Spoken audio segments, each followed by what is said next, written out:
भगत रविदास जी कह रहे हैं, पंचम पातशाह पांचवें गुरु नानक इसे प्रमाणित कर रहे हैं। श्रवण कीजिए। जे ओह 68 तीरथ नावे,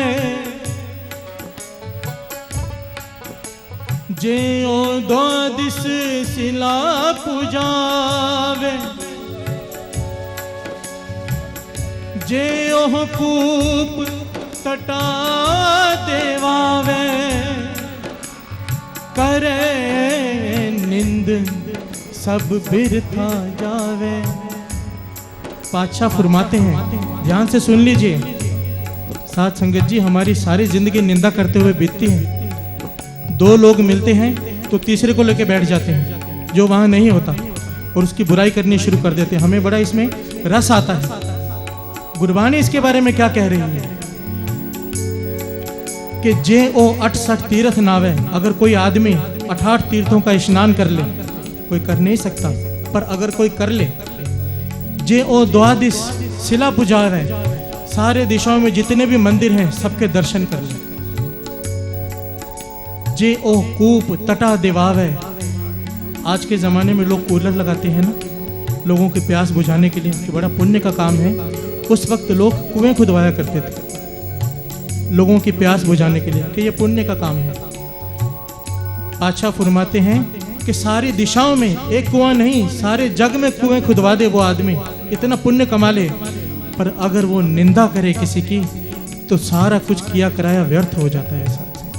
ये मैं नहीं कह रहा, वाणी कह रही है। जे ओ 22 शिला पुजावे, जे ओ कूप तटा दिवावे, करे निंद सब बिरथा जावे। और हम क्या कर रहे हैं मेरे समेत साथ संगत जी, हमें पता ही नहीं हम अनजाने में कितना बड़ा पाप करते जा रहे हैं। एक तरफ तो मटका बढ़ रहे हैं, गुरु साहब जी हमें 6 हफ्तों से समझा रहे हैं, सारी जिंदगी से ही समझा रहे हैं कि नाम जपो, अमृत वेले उठो। ये क्या है? बूंद बूंद करके हम घड़ा भरने की कोशिश कर रहे हैं। पर साथ संगत जी, काम क्रोध लोभ मोह अहंकार ये तो छोटे छोटे छेक हैं, पर निंदा तो घड़ा नीचे से टूटा ही पड़ा है। ऊपर से जितना भी डाले नीचे से बहता जाएगा, कुछ लाभ नहीं होगा। इसका ध्यान रखना पड़ेगा साथ संगत। निंदा पली किसे की नहीं, गुरबाणी में सख्ताई से निंदा की मनाही की गई है। ध्यान दीजिए, पातशाह आगे फरमाते हैं, जे ओह अनिक प्रसाद करावे। अगर कोई दिन रात गरीबों के लिए लंगर चला दे, वाणी कह रही है, श्रवण कीजिए। जे ओह अनिक प्रसाद करावे, पूमदान शोभा मंडप लावे। अपनी सारी जमीन दान दे दे और बड़े बड़े मंडप लगाकर सत्संग करवाए, अगर कोई ये पुण्य कमाए। अपना बिगाड़ बिराना सांडे, अपना बिगाड़ कर दूसरों का संवारता है।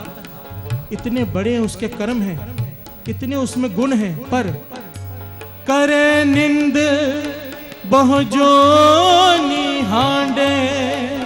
इतना कुछ करते हुए अगर वह निंदा करता है तो उसके लिए 84 लाख की जोनी तैयार खड़ी है।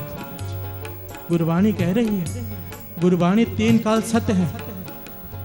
साथ संगत जी, हम जब डॉक्टर के पास जाते हैं ना, तो डॉक्टर जब हमें दवाई देता है तो एक बात जरूर कहता है कि ये दवाई इस समय खाना, ये दवाई इस समय खाना, पर साथ में इन चीज़ों का परहेज जरूर रखना, कहता है ना। और आखिर में एक बार जरूर कहता है कि परहेज दवाई से भी ज़्यादा ज़रूरी है। अगर परहेज नहीं किया तो दवाई भी व्यर्थ हो जाएगी। साथ संगत जी, यही बात दास आपको समझाना चाहता है कि जितना भी नाम जप लें, अमृत वेले उठ जाएं, सब कुछ करना अच्छी बात है, करना है, पर अगर इस निंदा का परहेज नहीं किया तो सारा कुछ गवा बैठेंगे। साथ इस बात को तो मैं तो कहूँगा घर में लिख के लगा लो कि निंदा भली किसे की नहीं, ताकि याद आ जाए जब भी निंदा करने लगें तो रुक जाएं, एक बार सोच कर रुक जाएं कि कोई लाभ तो होने वाला नहीं, हमारा सब कुछ चला जाएगा।